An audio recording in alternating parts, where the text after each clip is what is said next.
Hi, this is Preetha and welcome to Dakshin Curry. Aren't we all fond of soups? But when we talk of soups, it suddenly does not become a part of Indian cuisine. But yeah, we do have our fair share of soups which are called as shorbas or rasams. So today I'll be sharing one such really easy rasam recipe with you. To know more about it, stay tuned.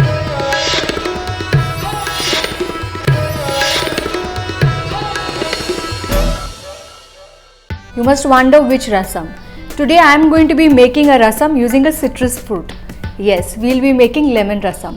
So let's have a look at the ingredients which are required to make this really aromatic and easy recipe. 1 teaspoon of cooking oil, 1 teaspoon each of chopped green chilies, crushed ginger, some curry leaves, some coriander leaves, coriander stems, 1 large tomato which is roughly chopped, 1 teaspoon of cumin seeds, juice of 1 lemon, salt to taste, a teaspoon of mustard seeds, a dash of turmeric, hing dissolved in water around half a teaspoon, and here I have this pepper and cumin seed powder. I have taken half a teaspoon each and I have just coarsely crushed it. 2 tablespoons of tuvar dal which is cooked in 1/4 cups of water. So let's not waste any time, let's get to the cooking of this recipe. So what I am going to do is I am going to take around a cup of water in a pan,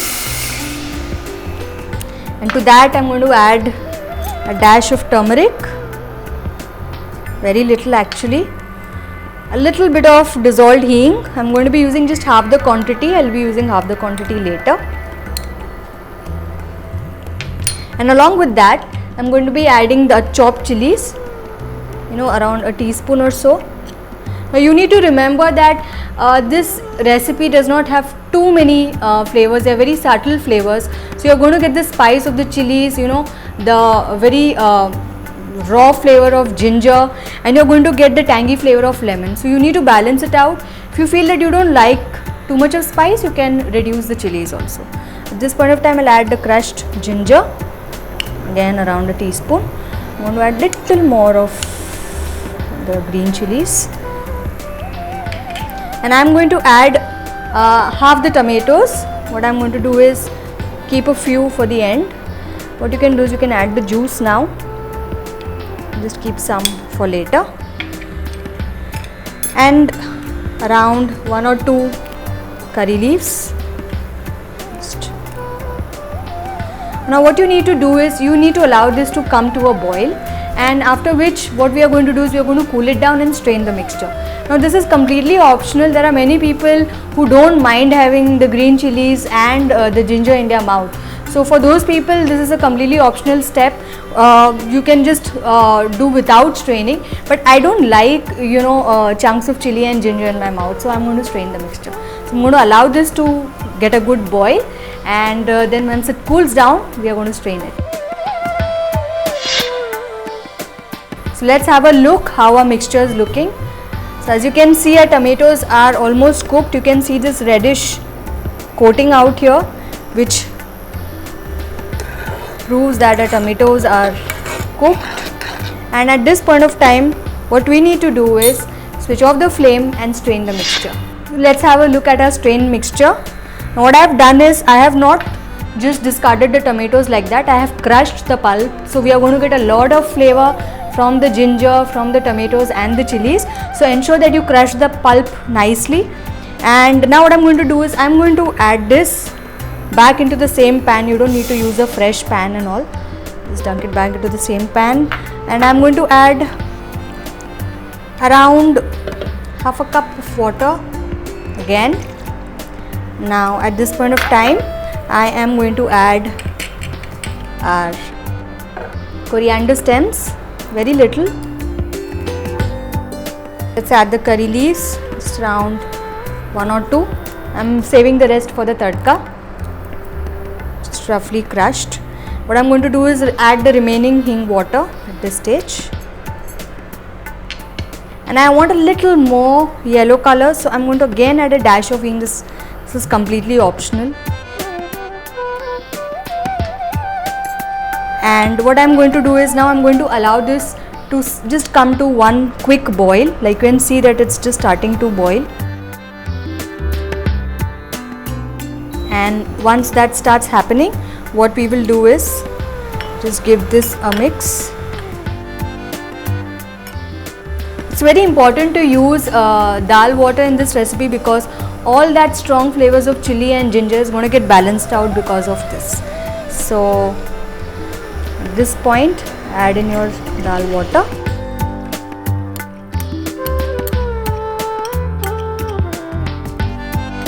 Now we are going to give this a quick boil now.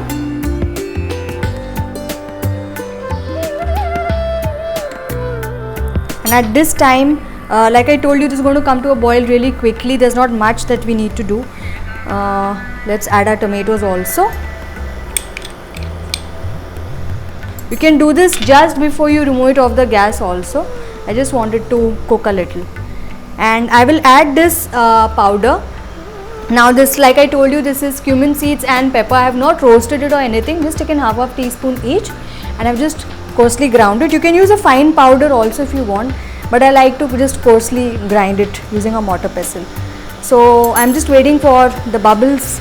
As you can see, there are these tiny bubbles which are arising, and at this point of time what we need to do is add around 1/4 teaspoons of powder. What you can also do is you can add little of the powder at this stage and you can add the rest during the tadka. That's completely up to you. And now we don't want this to boil, we just want it to simmer. So let's just lower the heat and just simmer it for, you know, a couple of minutes, 1 or 2 minutes, till the pepper and the cumin seeds get amalgamated with the rest of the ingredients. And at this stage, when it's just starting to simmer, we'll add the salt to taste. It's always better to be a little low on salt because you're just going to add the lemon also. So if you're not very confident about the amount of salt that you add, it's always better to add less, taste, and then add as required. So we'll just give this a quick mix.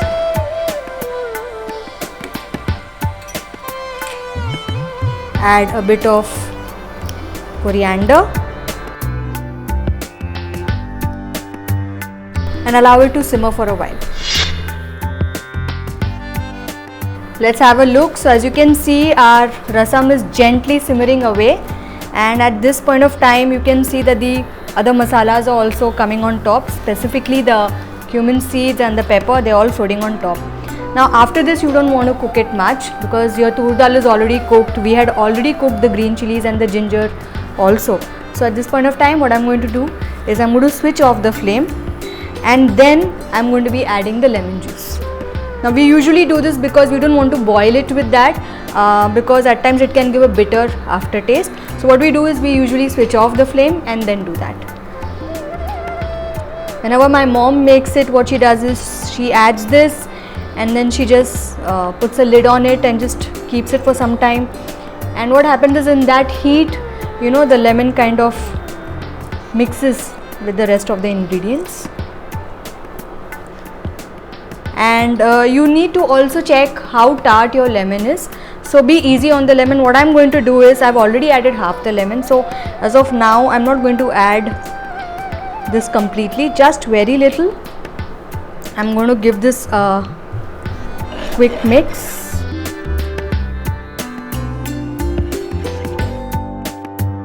Okay, so let's strip out all this flavorful masala. It always gets stuck at the edges and that's something that I don't like. It's okay. Let's taste whether our lemon rasam is salty enough and tangy enough. Just perfect. So what I need to do to finish this recipe is just make a tempering. So let's do that. So let's make the tadka. So for the tadka again, I'll be using dash of oil, actually very little, and once that's hot enough, we'll be adding the mustard, around a teaspoon, and once that crackles, let's add our jeera, curry leaves, and at this point of time you can actually switch off the flame. This heat is enough.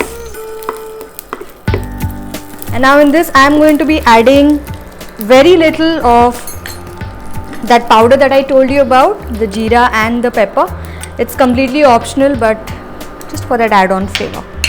So what I'm going to do is I'm going to give this a quick mix, and let's pop it onto our bowl.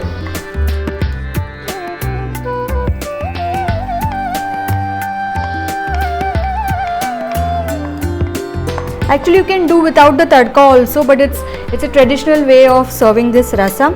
What you can do is just add coriander. You can actually add loads of coriander. That's going to add a really nice flavor, and you can serve it just like that. But I kind of like it with the tadka also. So as you can see, our lemon rasam is ready. Isn't it really easy to make? I mean, we did not use very fancy ingredients, and it was a really quick recipe. So do try it out. Have it like a soup, a piping drink which is going to refresh you throughout the day. I'm waiting for your feedback. Obviously, you're not going to forget to subscribe to India Food Network now, are you? So until next time, it's Preetha signing off. Bye.